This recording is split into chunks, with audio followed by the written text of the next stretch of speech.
김순자 씨, 당신 체포합니다. 경찰이 수갑을 꺼내는 순간 나는 이해할 수가 없었습니다. 72년을 살면서 단 한 번도 남을 속인 적 없는데 왜 내가 사기꾼이 된 걸까요? 할머니, 이 계약서 보세요. 여기 할머니 도장 찍혀 있잖아요. 할머니 통장에 6천만 원 들어왔잖아요. 나는 그런 서류도 돈도 본 적도 없는데 분명 내가 한 게 맞다고 하네요. 더 끔찍한 건 사람들의 반응이었습니다. 15년 단골이던 슈퍼 사장님이 고개를 돌렸어요. 역시 사람은 끝까지 봐야 해. 동네 사람들이 수군거렸습니다. 세상 모든 어른들이 나를 유죄라고 단정 지었습니다. 하지만 단 한 명, 9살 손자만은 나를 믿어줬어요. 그리고 재판 당일 기적이 일어났습니다. 민수야, 할머니가 너한테 물려줄 건 돈이 아니야. 정직함이란다. 그게 결국 우리를 구했어. 지금부터 눈물과 감동의 역전 드라마가 시작됩니다. 새벽 4시 나는 어김없이 눈을 뜹니다. 72년을 살아오면서 단 하루도 빠뜨린 적 없는 습관이죠. 손목시계 알람이 울리기도 전에 몸이 먼저 반응해요. 이불을 걷어내고 일어나 거실을 가로질러 부엌으로 향합니다.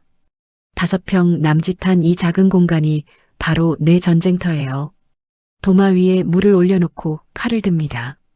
토닥토닥 규칙적인 칼질 소리가 고요한 새벽을 깨워요. 50년 동안 해온 일이라 이제는 눈 감고도 할 수 있죠. 무채를 썰고 배추를 다듬고 고춧가루를 체에 내립니다. 할머니, 벌써 일어나셨어요? 뒤에서 민수 목소리가 들려요. 9살 배기 손자가 부스스한 머리로 부엌 문턱에 서 있습니다. 민수야, 학교 가려면 아직 2시간이나 남았는데 왜 벌써 일어났니? 할머니 하는 거 보고 싶어서요. 민수는 내 옆으로 와서 작은 의자에 앉아요.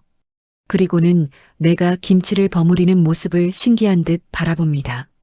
이 아이는 5살 때부터 내 곁에 있어요. 5년 전 그날을 잊을 수가 없죠. 빗길에 미끄러진 트럭이 내 아들 부부의 차를 덮쳤습니다. 전화를 받고 병원으로 달려갔을 때 이미 2사람 다 숨진 뒤였어요. 장례식장에서 민수를 안았던 기억이 생생합니다.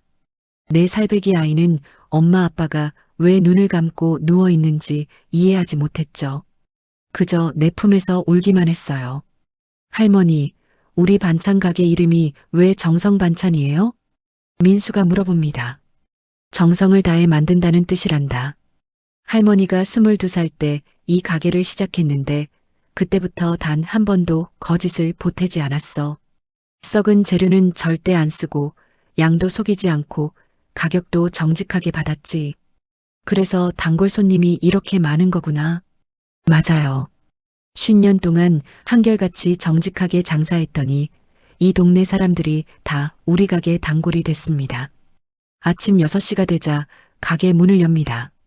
순자 씨, 오늘도 김치 한 통이랑 멸치볶음 주세요. 첫 손님은 2층 슈퍼를 운영하는 박 사장님이에요. 15년째 단골이죠. 네, 금방 담아드릴게요. 플라스틱 용기에 김치를 담으면서 나는 웃음이 나와요. 이렇게 평범하지만 정직한 하루하루가 쌓여서 50년이 됐습니다. 순자 할머니 김치는 정말 예술이에요. 다른 데서는 이런 맛 못 봐요. 과찬이세요. 그냥 정성껏 만들 뿐인데. 손님들이 가게를 나서고 나는 벽에 걸린 낡은 직인을 바라봅니다. 정성 반찬이라고 새겨진 도장인데 50년 세월 동안 써서 성자가 살짝 뭉개져 있어요. 민수가 학교 가기 전에 내게 와서 안깁니다. 할머니, 나도 커서 할머니처럼 정직한 사람 될 거예요. 그래, 우리 민수. 돈보다 중요한 게 정직함이란다. 아이를 학교 버스에 태워보내고 나니 가게에 손님들이 하나둘 모여듭니다. 오전 10시쯤 낯선 여자가 가게 문을 엽니다. 세련된 검정 정장에 하이힐을 신은 20대 후반 여성이에요. 화장도 말끔하게 했고 손에는 명품 가방을 들고 있습니다. 안녕하세요? 내가 먼저 인사합니다. 안녕하세요. 혹시 사장님이신가요? 네, 그런데요.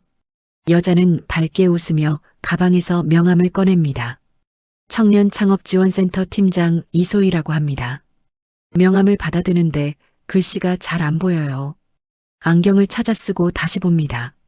서울시 청년 창업지원센터 사업팀장 이소희라고 적혀 있습니다. 무슨 일로 오셨어요? 할머니 같은 분들을 도와드리려고 왔습니다. 소희라는 여자는 의자에 앉으며 친절하게 말해요. 저희 센터에서 전통 음식 지원 사업을 진행하는데요. 할머니처럼 오래 장사하신 분들의 반찬을 청년들한테 제공하는 프로그램이에요. 청년들한테요? 네, 혼자 사는 청년들이 제대로 된 밥을 못 먹잖아요. 그래서 정부 지원금으로 할머니들 반찬을 구매해서 청년들한테 저렴하게 나눠주는 거죠. 듣고 보니 좋은 일 같아요. 그럼 우리 반찬을 사주시겠다는 건가요? 네, 맞습니다. 한 달에 500인분 정도 납품해 주시면 돼요. 500인분이라니 어마어마한 양이네요. 근데 저희 가게가 작아서 그렇게 많이 만들 수 있을지 모르겠는데요. 괜찮아요. 천천히 하시면 됩니다. 일단 계약만 하시면 저희가 도와드릴게요. 소희는 가방에서 서류 뭉치를 꺼냅니다. 여기 계약서인데요. 한번 읽어보시고 서명해 주시면 돼요. 서류를 받아드는데 글씨가 빼곡해요. 안경을 쓰고 읽으려 하는데 법률 용어가 가득합니다. 갑과 을의 계약사항, 납품 의무 조항, 대금 지급 방식. 도대체 무슨 말인지 하나도 이해가 안 돼요. 이게 무슨 내용인지 잘 모르겠네요. 나는 솔직하게 말합니다. 아, 할머니. 어려우시죠? 제가 쉽게 설명해 드릴게요. 소희는 더욱 친절하게 웃으며 말합니다. 이건 그냥 납품 동의서예요. 할머니가 저희한테 반찬을 팔겠다는 거, 저희가 그걸 사겠다는 거, 이 두 가지만 적혀 있어요. 그럼 제가 반찬만 만들어서 주면 되는 거죠? 네, 그게 다예요. 복잡하게 생각 안 하셔도 돼요.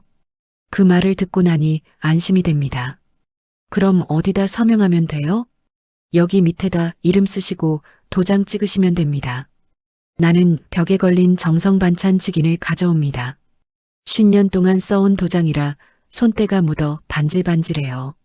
서명란에 이름을 쓰고 도장을 꾹 찍습니다. 탁! 네, 감사합니다. 할머니, 좋은 일 하시는 거예요. 소희는 서류를 챙겨 넣으며 환하게 웃어요. 그런데 그 순간 이상한 걸 느꼈습니다. 소희의 눈빛이 순간적으로 차갑게 변했다가 다시 밝아진 거예요. 착각인가 싶어 다시 보니 여전히 웃고 있습니다. 그럼 할머니, 일주일 뒤에 다시 연락드릴게요. 소희가 나가려는데 민수가 학교에서 돌아옵니다. 할머니, 저 왔어요. 민수야. 학교 잘 다녀왔니? 민수는 가게로 들어오다가 소희와 마주칩니다.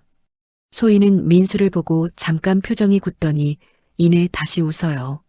안녕, 꼬마야. 안녕하세요. 민수가 인사하자 소희는 고개를 끄덕이고 나갑니다. 민수가 내게 와서 속삭입니다. 할머니, 저 언니 뭔가 이상해요. 왜? 웃는데 눈이 안 웃어요. 아이들은 어른보다 감이 좋다고 하죠. 민수 말을 듣고 보니 뭔가 찜찜하기는 해요. 그냥 일 때문에 온 사람이야. 우리 반찬을 사주신대. 그래요? 그럼 좋은 일이네요. 그날 저녁 가게 문을 닫고 민수랑 저녁을 먹습니다. 할머니, 오늘 학교에서 선생님이 그러셨어요. 정직한 사람이 결국 이긴대요. 맞아, 선생님 말씀이 맞아. 그럼 할머니는 평생 이긴 거네요? 그런가 보구나. 그날 밤 잠자리에 들면서 나는 오늘 일을 생각합니다. 청년 창업 지원센터라. 정부에서 하는 좋은 사업인가 봐요. 우리 반찬을 젊은이들이 먹는다니 뿌듯하네요. 하지만 왜인지 소희의 차가운 눈빛이 자꾸 떠오릅니다. 일주일이 지났습니다. 소희에게서 연락이 왔어요. 다음 주 월요일에 첫 납품을 시작하자는 거예요. 나는 설레는 마음으로 준비를 시작했죠. 김치 20통, 멸치볶음 10통, 콩자반 10통. 정성껏 만들었습니다. 월요일 아침 청년 창업지원센터 트럭이 가게 앞에 섭니다. 할머니, 반찬 준비됐죠? 운전기사가 내려서 말해요. 20대 중반쯤 돼 보이는 남자인데 인상이 좀 차가워 보입니다. 네, 여기 다 있어요. 반찬을 트럭에 싣고 나니 기사가 서류를 내밉니다. 여기 확인서에 서명해 주세요. 또 서류네요. 읽어보려는데 기사가 재촉합니다. 할머니, 저희 시간이 없어서요. 다른 곳도 돌아야 해서 그냥 받았다는 확인만 하시면 돼요. 아, 그래요? 나는 서둘러 서명합니다. 트럭이 떠나고 나니 왠지 모를 불안감이 밀려와요. 그날 오후 소희가 다시 가게에 옵니다. 이번에는 남자 한 명과 함께해요. 할머니, 소개해 드릴게요. 제 남자친구 강태민이에요. 앞으로 할머니 가게 배달 도와드릴 거예요. 태민이라는 남자는 20대 중반으로 보이는데 소희보다 키가 훨씬 커요. 웃으면서 인사합니다. 안녕하세요, 할머니. 잘 부탁드립니다. 아니, 그럴 필요 없어요. 우리 가게는 작아서. 아니에요. 저희가 도와드리고 싶어서 그래요. 주문 관리도 해드리고 배달도 해드릴게요. 소희가 끼어듭니다. 할머니, 요즘은 다 컴퓨터로 주문 받잖아요. 태민이가 그거 도와드릴 거예요. 컴퓨터요? 나는 그런 거 잘 몰라요. 그러니까 저희가 해드린다는 거죠. 할머니는 반찬만 만드시면 돼요. 듣고 보니 고마운 일이네요. 나는 컴퓨터를 다룰 줄 몰라서 항상 전화나 직접 방문으로만 주문을 받았거든요. 그럼 정말 고맙네요. 그날부터 태민이 가게에서 일하기 시작했습니다. 처음 며칠은 정말 성실하게 일했어요. 주문 전화를 받고 배달도 나가고 청소까지 해줬죠. 나는 태민이가 참 착한 청년이라고 생각했습니다. 할머니, 노트북 하나 가져와도 될까요? 주문 관리하려면 필요해서요. 그럼요, 그러세요. 태민은 다음 날부터 노트북을 가져와서 사무실 구석에 앉아 뭔가 열심히 타이핑합니다. 나는 그게 주문 관리하는 거라고 생각했죠. 이 주일이 지났을 때였어요. 저녁 8시쯤 가게 문을 닫으려는데 소희가 또 찾아옵니다. 이번에는 표정이 심각해요. 할머니, 잠깐 얘기 좀 할 수 있을까요? 무슨 일이에요? 사실은요. 저희 센터에서 할머니한테 식재료비를 선지급하기로 했거든요. 식재료비요?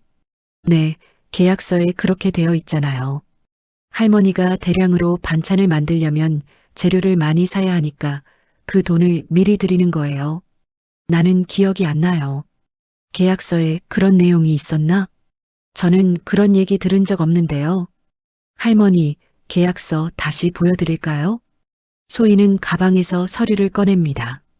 그런데 이게 웬일이에요? 내가 처음 서명했던 계약서와 뭔가 달라 보입니다. 글씨 크기도 다르고 내용도 더 많아요. 여기 보세요.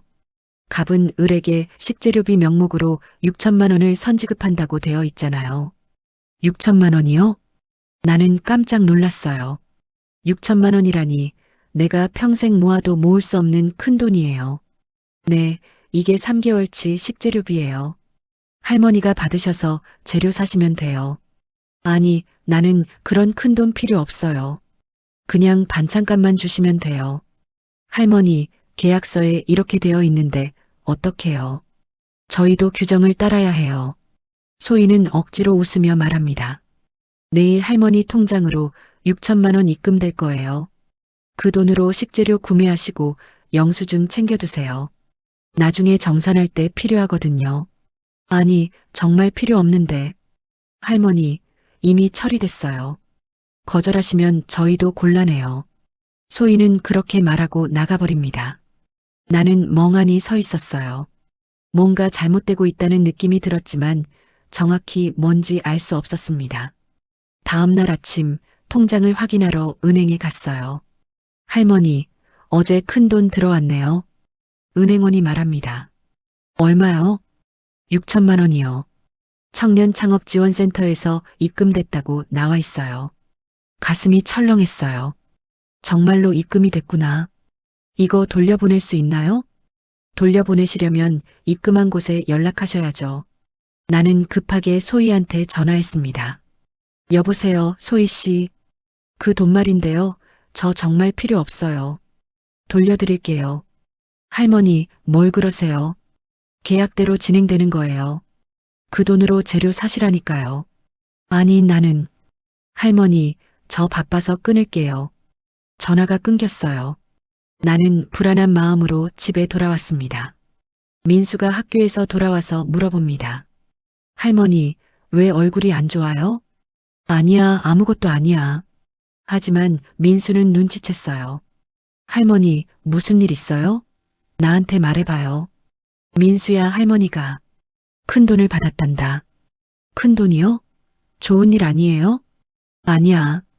할머니는 그 돈을 왜 받았는지도 모르겠고 뭔가 이상해. 민수는 진지한 표정으로 내 손을 잡습니다. 할머니, 걱정 마세요. 우리 같이 해결해요. 그날 밤부터 이상한 일들이 시작됐습니다. 태민이 밤늦게까지 가게에 남아서 노트북으로 뭔가를 합니다. 나는 먼저 들어가서 쉬라고 했는데 태민은 주문 정리한다며 계속 일했어요. 민수가 물 마시러 나왔다가 가게 쪽을 봅니다. 할머니, 태민 아저씨가 아직도 이래요? 그러게. 참 성실하네. 하지만 민수는 고개를 갸우뚱합니다. 이상한데 주문이 그렇게 많았나? 다음 날 아침 나는 주문 장부를 확인했어요. 태민이 정리해놨다는 주문 내역인데 숫자가 엄청나게 많습니다. 어머, 이게 다 주문이에요? 네, 할머니. 요즘 주문이 폭발적으로 늘었어요. 태민이 웃으며 말합니다. 그런데 나는 반찬을 이렇게 많이 안 만들었는데. 아, 그건 제가 미리 받아놓은 거예요. 다음 달부터 만드시면 돼요. 뭔가 이상했지만 나는 컴퓨터를 모르니까 태민 말을 믿을 수밖에 없었어요. 그로부터 일주일 뒤였습니다. 가게 문을 여는데 경찰차 2대가 앞에 서 있어요. 심장이 쿵쾅거립니다. 무슨 일이지? 경찰 2명이 내게 다가옵니다. 김순자 씨 맞으십니까? 네, 그런데요. 식재료비 횡령 혐의로 조사받으셔야겠습니다. 동행해 주시죠. 그 순간 세상이 무너지는 것 같았습니다. 경찰서 조사실은 차가웠습니다.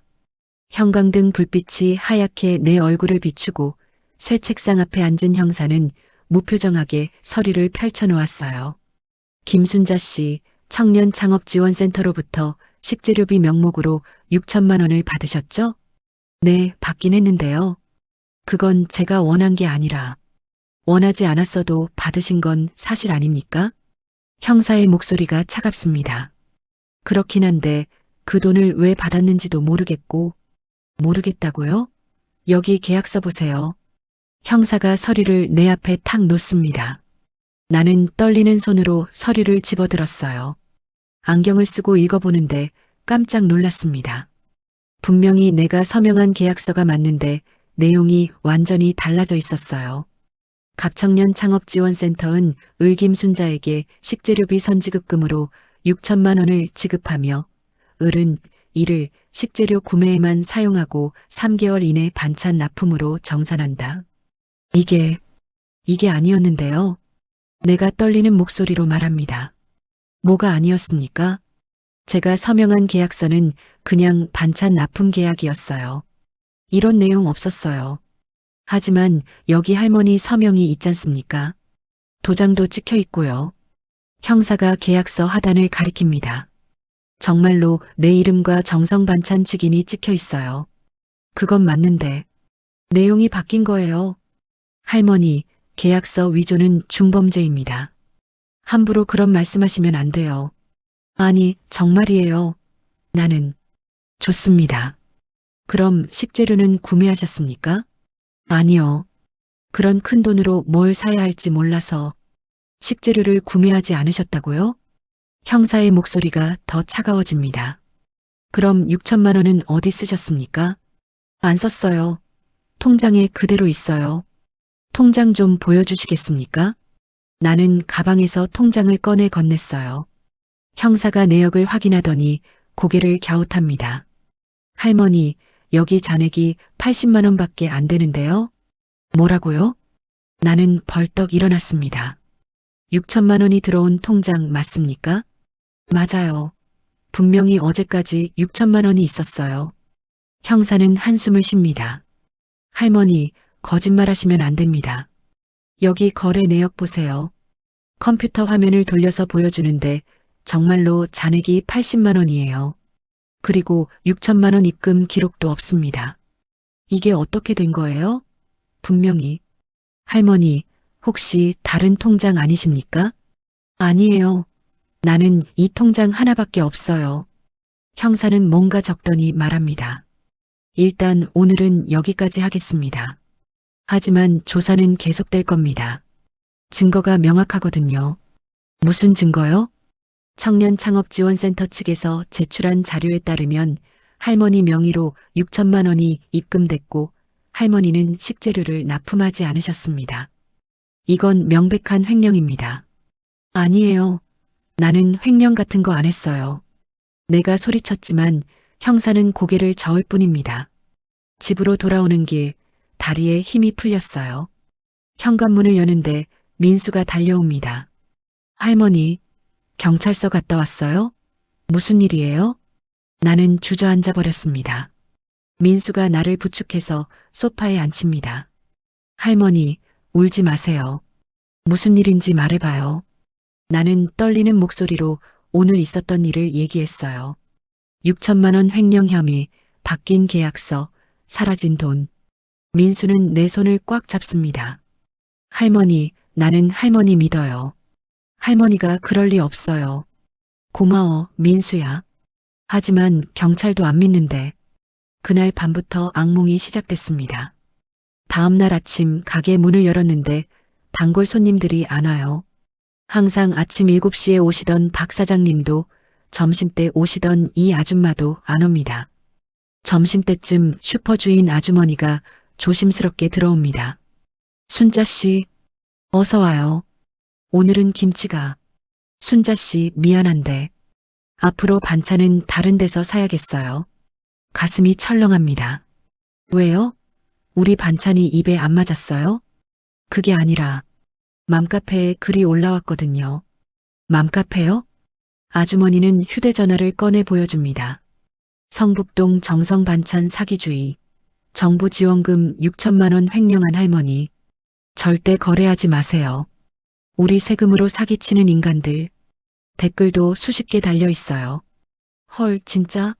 나도 거기서 샀는데. 역시 사람은 겉모습만 봐서는 모르는구나.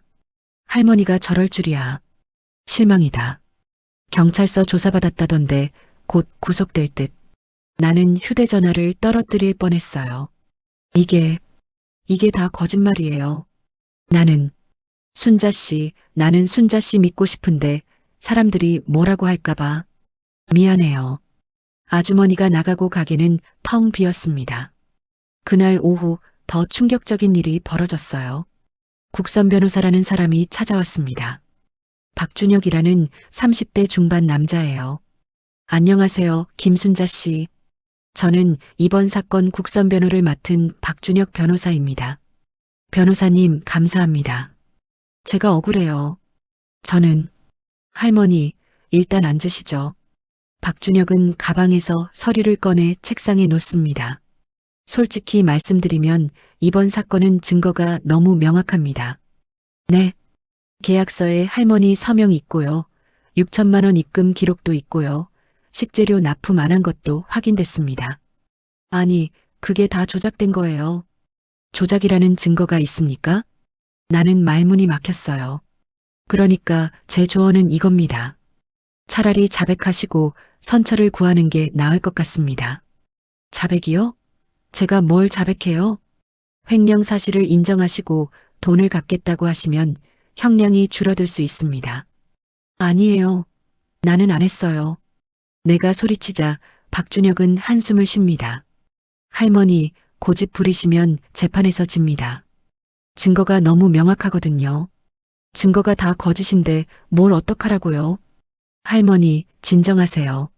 제가 최선을 다하겠습니다만 기대는 안 하시는 게 좋겠어요. 박준혁이 나가고 나는 또 주저앉았습니다. 그날 저녁 민수가 학교에서 돌아왔어요. 아이 얼굴에 상처가 나 있습니다.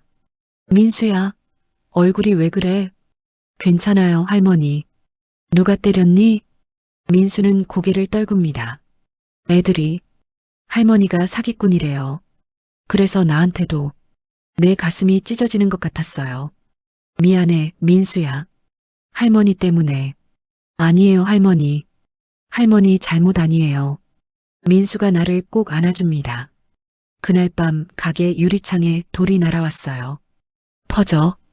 유리가 깨지는 소리에 나는 벌떡 일어났습니다. 민수도 놀라서 깼어요. 할머니, 무슨 소리예요?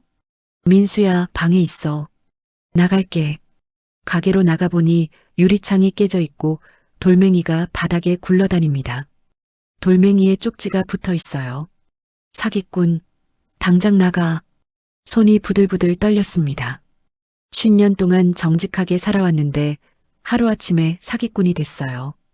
단골 손님들은 등을 돌렸고 변호사는 자백하라고 하고 심지어 민수까지 학교에서 왕따를 당하고 있습니다. 나는 깨진 유리창을 보며 울었어요. 이게 다 무슨 일인지, 어떻게 이렇게 됐는지 도무지 이해할 수가 없었습니다. 유리창을 깨진 채로 두고 아침을 맞이했습니다. 가게 문을 열지 않았어요. 열어봤자 아무도 오지 않을 테니까요.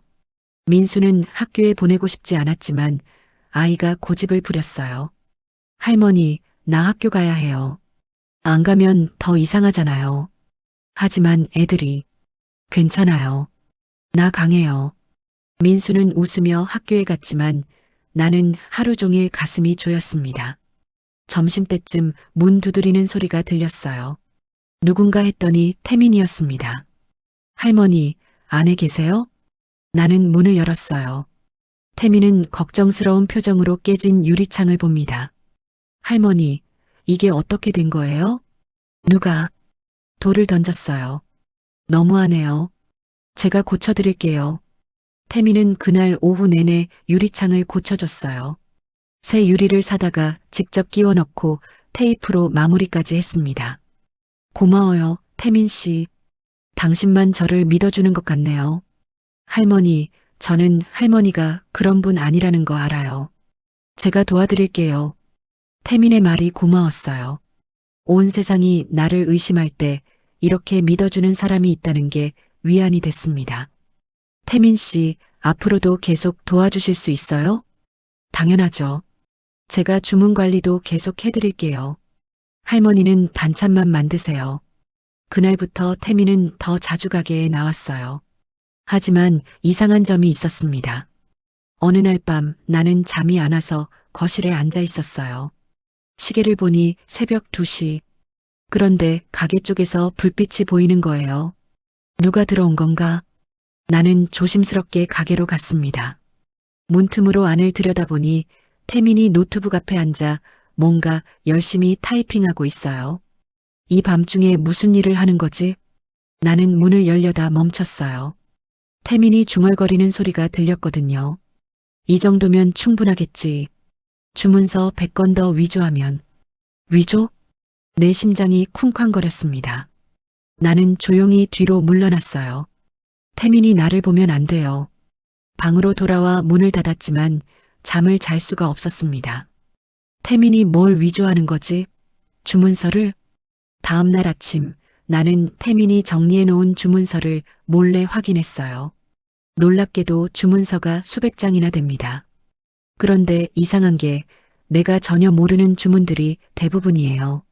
청년센터 본부 마이너스 김치 50통, 청년센터 강남지점 마이너스 멸치볶음 30통, 청년센터 송파지점 마이너스 콩자반 40통. 나는 이런 주문 받은 적이 없어요. 그리고 이렇게 많은 양을 만든 적도 없고요. 이게 다 뭐지? 한 장 한 장 넘겨보는데 모두 내 도장이 찍혀 있습니다.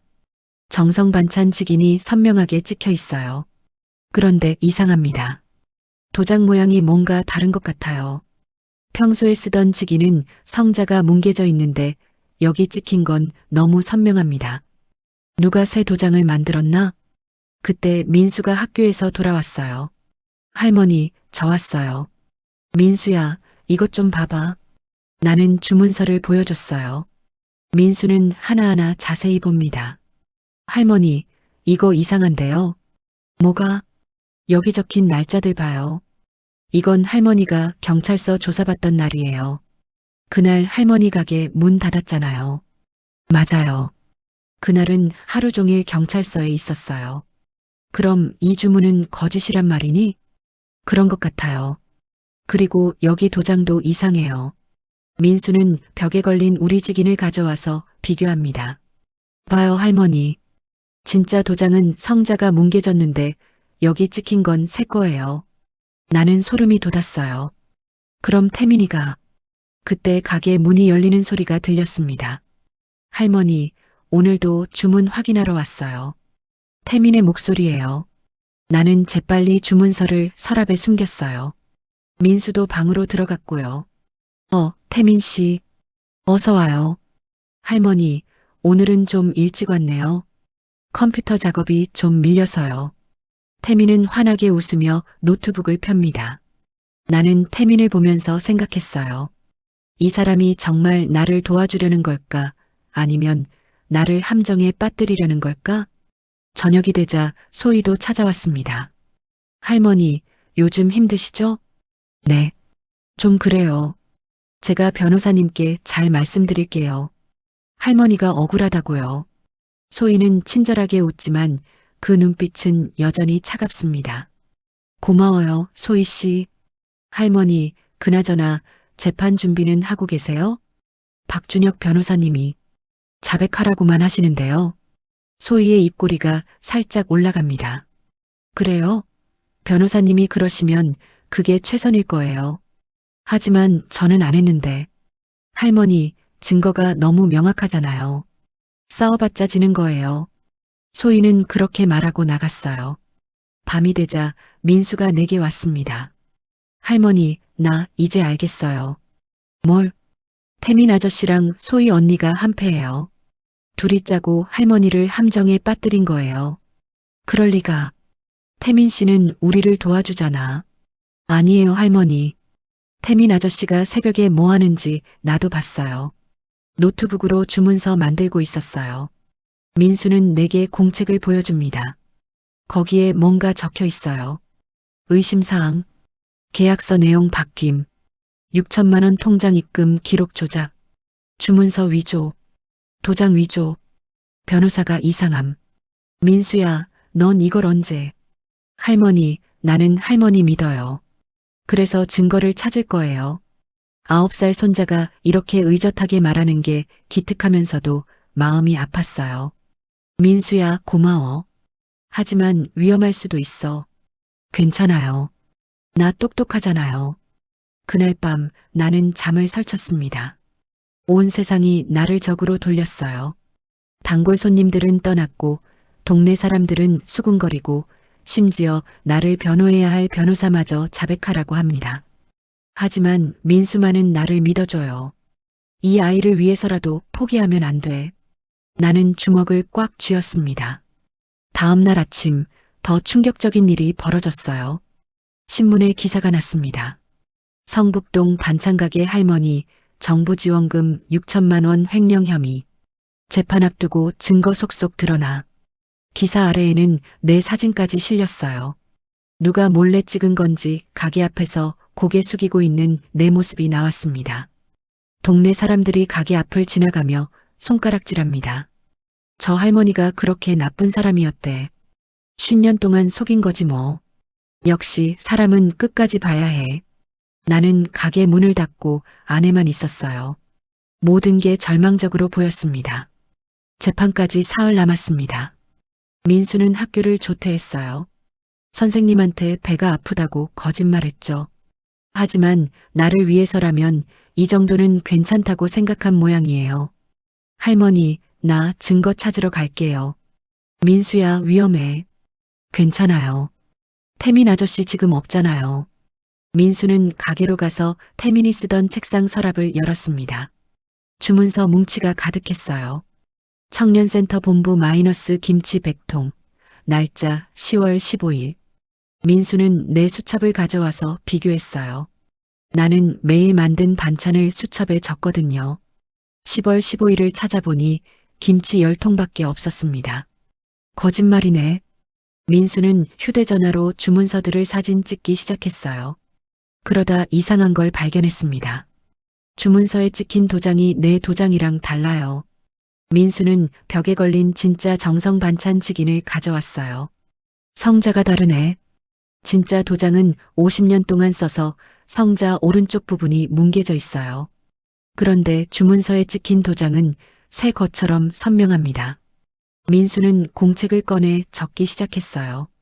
증거일치긴 마모도 불일치. 진짜 도장 성자 뭉개짐. 주문서 도장 새 것처럼 선명. 결론 누군가 새 도장 만들어서 위조함. 이번에는 내 통장을 확인했습니다.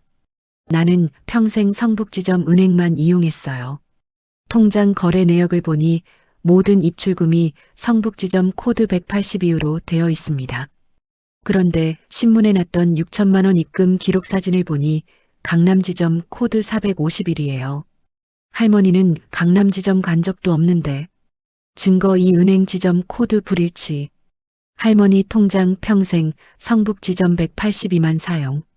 뉴스 속 입금 기록 강남지점 451. 결론 다른 계좌 입금을 할머니 통장처럼 조작. 민수는 옆 슈퍼로 갔습니다. 아주머니, 2주 전 새벽에 이상한 거 못 봤어요? 박씨 아주머니는 고개를 갸웃하더니 말했어요. 아, 맞다. 새벽 3시쯤 청년 창업지원센터 트럭이 너희 가게 앞에 섰더라. 남자 둘이 내려서 박스를 내리던데 내 할머니 허락도 없이 열쇠로 문 열고 들어가더라고.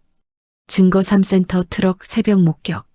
날짜 경찰 조사 하루 전 새벽 3시. 목격자 슈퍼 박씨 아주머니. 할머니 허락 없이 가게 출입. 결론 태민 일당이 증거 조작. 민수는 집으로 달려와 나한테 공책을 보여줬어요. 할머니, 나 증거 찾았어요. 나는 안경을 쓰고 읽었습니다. 눈물이 났어요. 민수야, 정말 고마워. 하지만 민수도 알았어요. 이것만으로는 부족하다는 걸. 그날 밤 민수는 잠들지 않고 생각했어요. 새벽 2시쯤 가게 쪽에서 소리가 들렸습니다. 민수는 조용히 문틈으로 들여다봤어요. 태민이 누군가와 통화하고 있었습니다. 응, 주문서 조작 다 끝났어. 이제 할머니는 빠져나갈 수 없어. 변호사는 어때? 박준혁 그 새끼 제대로 하고 있어? 좋아, 소희야. 너는 증인석에서 울면서 연기 잘해. 민수는 숨을 죽였어요. 태민, 소희, 박준혁 변호사. 셋이 한패였습니다. 다음 날 우편물이 왔어요. 할머니, 재판이. 일주일 뒤래요. 나는 떨리는 손으로 편지를 받았습니다. 너무 빨라. 민수는 초조했어요. 일주일 안에 결정적인 증거를 찾아야 합니다. 어떻게 하지? 뭐가 더 필요하지? 그날 밤 민수는 잠들지 못하고 천장을 바라봤습니다. 할머니를 꼭 구해야 해. 반드시. 재판 이틀 전 새벽 5시였습니다. 민수는 물 마시러 나왔다가 현관 우편함에서 이상한 소리를 들었어요. 누가 우편함에 뭔가 넣는 소리였습니다. 민수는 재빨리 현관문을 열었어요. 복도는 텅 비어 있었지만 우편함에 USB가 꽂혀 있었습니다. 작은 검은색 USB에 노란 쪽지가 붙어 있었어요. 최유진, 센터 선임연구원입니다. 미안합니다. 이것이 진실입니다. 민수는 내 낡은 노트북을 켜고 USB를 꽂았습니다. 비밀번호가 걸려 있었어요. 여러 가지를 시도하다가 양심을 입력하자 열렸습니다. 안에는 녹음 파일이 여러 개 있었어요. 첫 번째 파일을 재생했습니다. 늙은이들은 디지털 몰라서 완벽한 타겟이야. 소의 목소리였어요. 계약서만 바꿔치기 하면 끝이야. 그럼 우리가 식재료비 명목으로 6천만 원 받아서 중간에서 빼돌리는 거지. 민수는 손이 떨렸어요. 두 번째 파일을 재생했습니다. 주문서 조작 완료했습니다. 가짜 도장은 새로 만들었어요. CCTV 각도도 틀어놨고요. 태민 목소리였어요. 세 번째 파일이었습니다. 국선 변호사는 어차피 형식적으로만 하면 돼요. 제가 재판에서 대충 변론하고 할머니가 자백하도록 유도할게요. 박준혁 변호사 목소리였습니다. 민수는 마지막으로 텍스트 파일을 열었어요. 민수에게 나는 최유진입니다. 미안해. 정말 미안해. 나는 소혜 팀장의 지시로 나쁜 일에 가담했어. 하지만 내가 할머니를 위해 노력하는 걸 보고 양심이 깨어났어. 내 딸도 너처럼 9살이거든. 이 USB에는 소혜, 태민, 박준혁의 녹음이 들어있어. 이걸 재판에 제출하면 할머니는 무죄가 될 거야. 미안해, 민수야. 그리고 고마워. 최유진. 민수는 나를 깨웠어요. 할머니, 증거 찾았어요. 나는 녹음을 듣고 눈물을 흘렸습니다. 민수야, 정말 고마워. 할머니, 이제 재판에서 이길 수 있어요.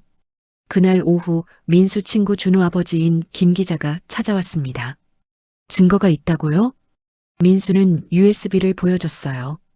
김 기자는 녹음을 듣더니 표정이 굳어졌습니다.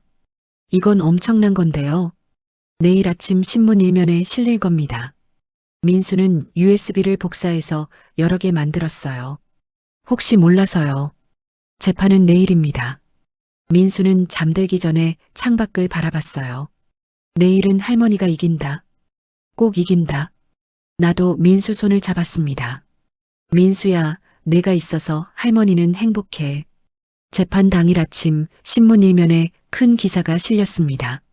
성북동 할머니 횡령 사건, 조직적 사기극이었다.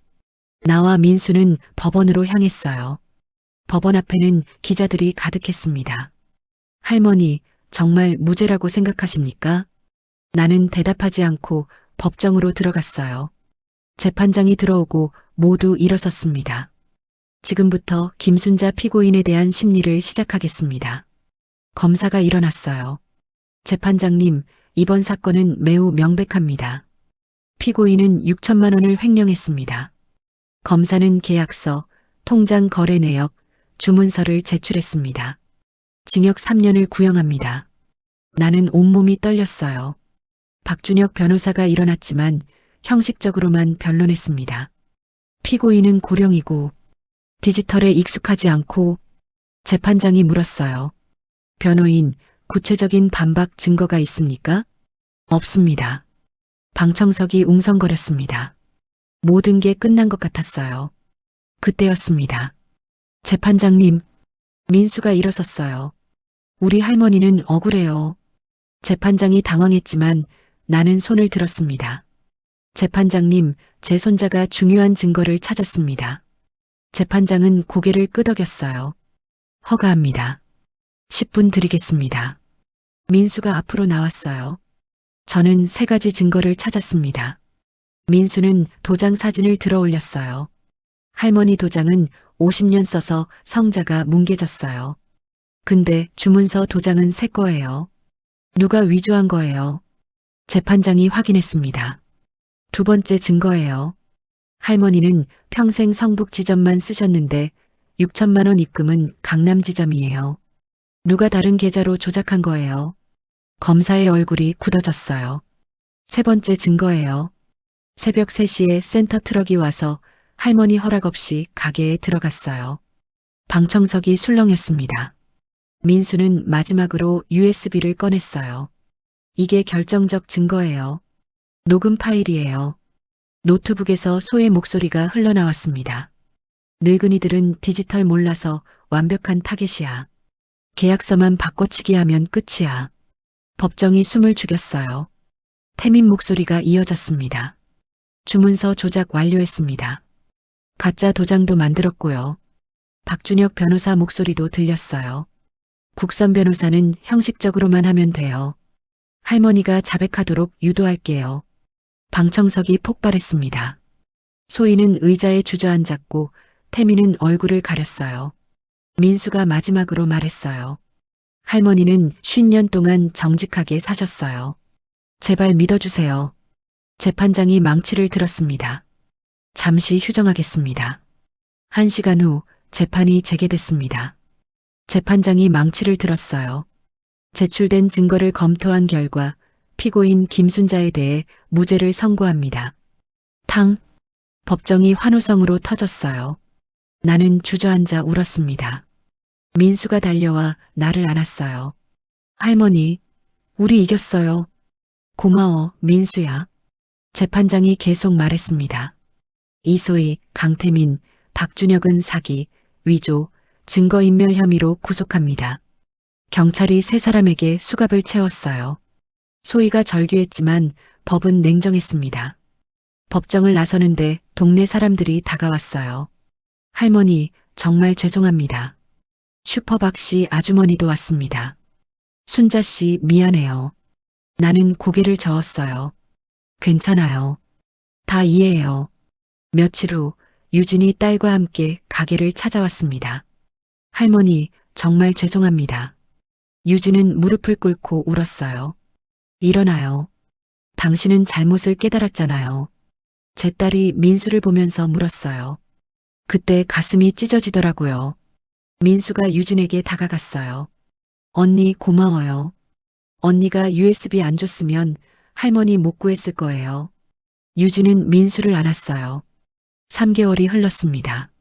정성 반찬은 다시 활기를 되찾았어요. 손님들이 줄을 섰습니다.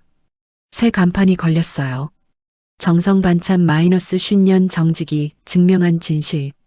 구청에서 모범 상인상도 받았습니다. 민수는 학교에서 인기가 많아졌지만 자랑하지 않았어요. 어느 날 저녁 가게 문을 닫고 민수와 함께 섰습니다.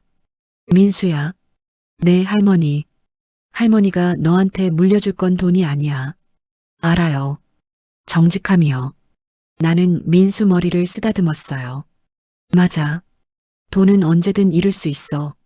하지만 정직함은 아무도 뺏어갈 수 없지. 할머니, 그게 우리를 구한 거죠? 그래. 50년 동안 정직하게 살았기 때문에 사람들이 결국 우리를 믿어준 거야. 민수가 내 손을 잡았어요. 나도 할머니처럼 100년 동안 정직하게 살 거예요. 그래, 약속이야. 우리는 손을 꼭 잡고 집으로 갔습니다. 정성반찬 간판이 따뜻하게 빛나고 있었어요. 50년 정직이 증명한 진실. 그 진실은 앞으로도 계속될 것입니다.